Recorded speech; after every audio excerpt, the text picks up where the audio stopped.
Hello everyone, welcome on my Hindi ज्ञान बोध YouTube channel. दोस्तों, आज के इस वीडियो में हम करंट अफेयर के प्रश्न करेंगे। तो ये करंट अफेयर के प्रश्न आपके प्रतियोगी परीक्षाओं के लिए काफी महत्वपूर्ण है। और जो यूपीएचयूएससी के जो एग्जाम होने हैं असिस्टेंट प्रोफेसर के, तो उसमें जर्नल पेपर लगा हुआ है जिसमें करंट अफेयर से कुछ प्रश्न पूछे जाएंगे, जिसमें आपके शोध से संबंधित होंगे जो करंट में है, खेल से संबंधित, राष्ट्रीय अंतर्राष्ट्रीय प्रश्न पूछे जाएंगे खेल करंट अफेयर से। तो आज से ही ये करंट अफेयर की सीरीज शुरू कर रही हूँ, तो आपके काफी सारे प्रतियोगी परीक्षाओं के लिए ये महत्वपूर्ण होने वाले हैं। काफी जन हैं जो जिन्होंने मुझे कमेंट करके बोला था कि करंट अफेयर की सीरीज शुरू करवाइए, तो उनके कहे अनुसार मैं आज से ये सीरीज शुरू कर रही हूँ। तो जिन्होंने भी यूपीएचयूएससी के फॉर्म नहीं भरे, जो इंटरेस्टेड हैं भरना चाहते हैं, वो भर सकते हैं। 23 अगस्त इसकी लास्ट डेट है।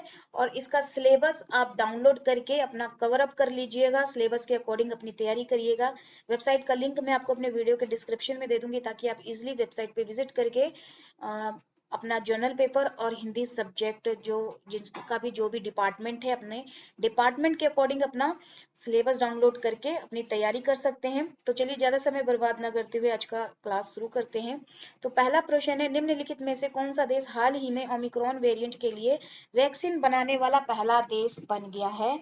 तो जो पहला देश बन गया है वो है ब्रिटेन। ब्रिटेन की ओमिक्रॉन वेरिएंट के लिए वैक्सीन को मंजूरी दी है।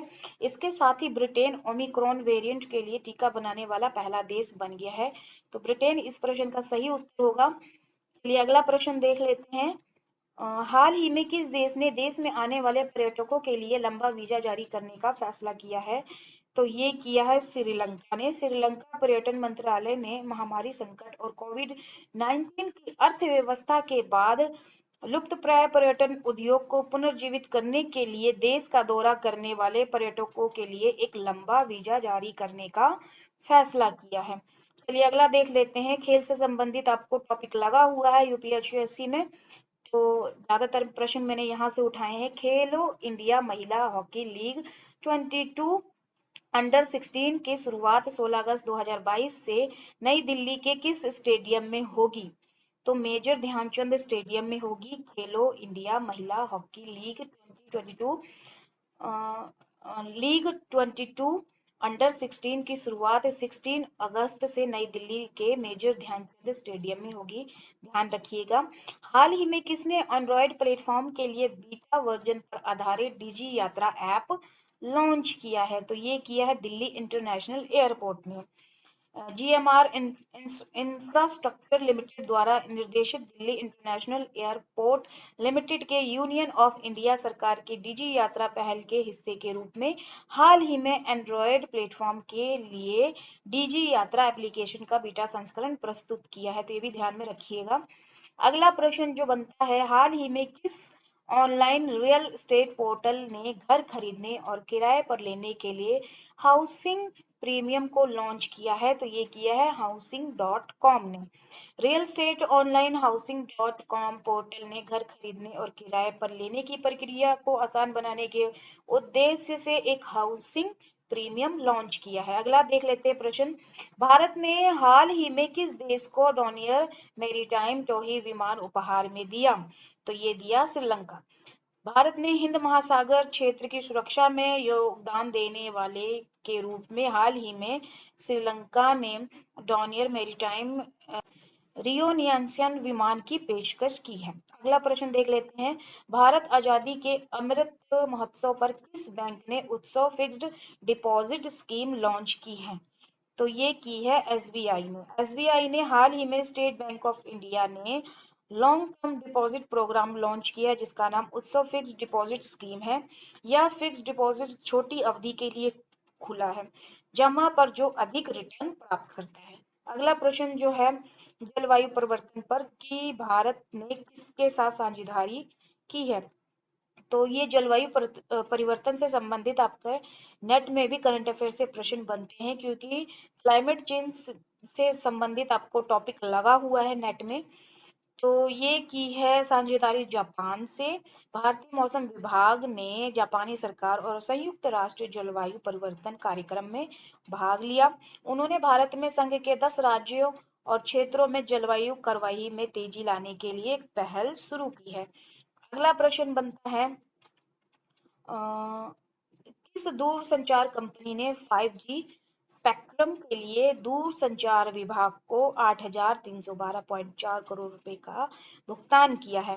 तो ये किया है एयरटेल ने। दूरसंचार सेवाएं प्रदान करने वाली कंपनी भारती एयरटेल ने देश में 5G सेवाओं को शुरू करने के लिए एक नई नीलामी में 5G स्पेक्ट्रम के लिए दूरसंचार विभाग को 8,312.4 करोड़ रुपए का भुगतान किया है। अगला जो प्रश्न बनता है, अंडर 20 विश्व चैंपियनशिप में भारतीय पुरुष फ्रीस्टाइल कुश्ती टीम ने कितने कांस्य पदक जीते? तो ये भी आपके खेल से संबंधित प्रश्न है। ये 4 कांस्य पदक जीते भारतीय पुरुष की फ्रीस्टाइल टीम ने। विश्व कप 20 चैंपियनशिप में 4 कांस्य पदक जीते। अगला जो प्रश्न बनता है, केंद्रीय मंत्री डॉक्टर जितेंद्र सिंह ने हाल ही में भारत की पहले खारे पानी से रोशन होने वाली किस साधन का अनावरण किया? तो ये लालटेन का किया।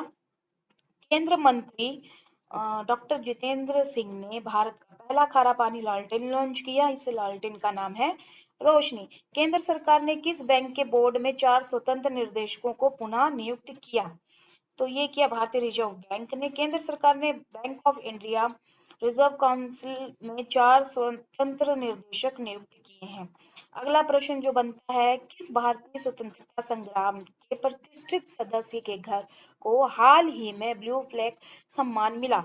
तो ये मिला है दादा भाई नौरोजी को। ब्रिटेन के पहले भारतीय सांसद और भारतीय स्वतंत्रता संग्राम के प्रतिष्ठित सदस्य रहे दादा भाई नौरोजी दक्षिण लंदन के जिस घर में लगभग 8 वर्ष तक रहे, उसे ब्लू फ्लैग यानी नीली पट्टिका से सम्मानित किया गया।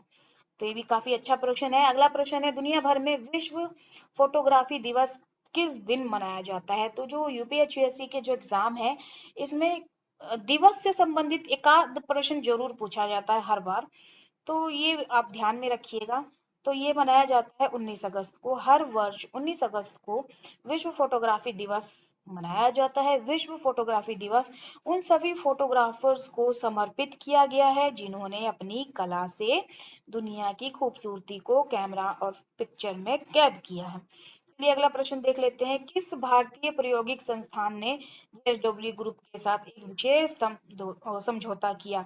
तो शोध से संबंधित भी प्रश्न पूछे गए जाते हैं करंट अफेयर में, तो ये भी ध्यान में रखिएगा। IIT Mumbai, Indian institute of technology Bombay और स्टील ऊर्जा आधारभूत संरचना, cement, paints, e commerce, sports और उद्यमी पूंजी के क्षेत्रों में कार्यरत प्रमुख व्यापारिक समूह जेएसडब्ल्यू ग्रुप ने स्टील उत्पादन के लिए भारत में अपनी तरह का पहला अत्याधुनिक जेएसडब्ल्यू टेक्नोलॉजी स्थापित करने के लिए एक विशेष समझौता किया है।